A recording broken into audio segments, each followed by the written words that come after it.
अस्सलामुअलैकुम। आप सभी का पैगम्बर खबरों में इस्तकबाल है। मैं फीफा फैयाज आप सभी के सामने पैगम्बर खबरों में। मेरी स्कूल की सभी सहेलियों, आज खबरों में आप सभी का स्वागत है। अपना मुंह बंद करो और कान खोल कर खबरों को सुनो।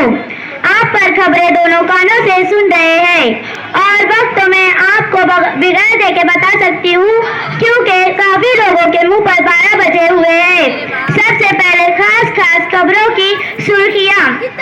आज सुबह एक मच्छर की मौत, बैगन और भिंडी में तड़क, एक घर के 10 अफराद बेहोश, कब्रिस्तान से 4 मुर्दे फरार। अब खबरें तफसील से।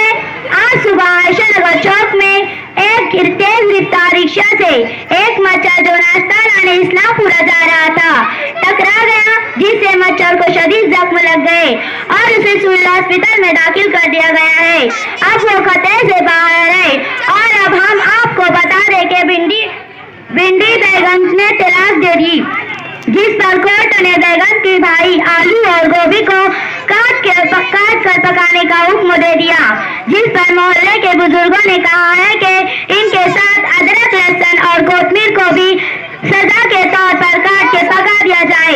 ये सुनकर बाजार के टमाटर लाल हो गए और तमाम रास्तों को बंद कर दिया गया है। आगे चलते हैं। गांधीनगर से खबर आ रही है कि एक घर में मोटे ताजे बच्चे की हवा खारिज होने पर घर के 10 अफराद बदबू से बेहोश हो गए।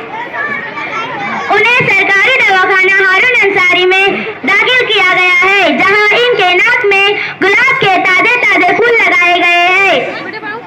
आज सुबह कब्रिस्तान से खबर मिली है कि 4 मुर्दे जो पठान की फिल्म देखने थिएटर गए थे मगर वापस नहीं आए। कब्रिस्तान के जिम्मेदारों ने गुजारिश की है कि ये 4 मुर्दे कहीं दिखे तो इन्हें पकड़कर कब्रिस्तान पहुंचा दिया जाए। अब चलते हैं मौसम की खबरों की तरफ। आज सुबह ही से आसमान पर गुलाब जामुन और रसगुल्ले के बादल नजर आ रहे हैं।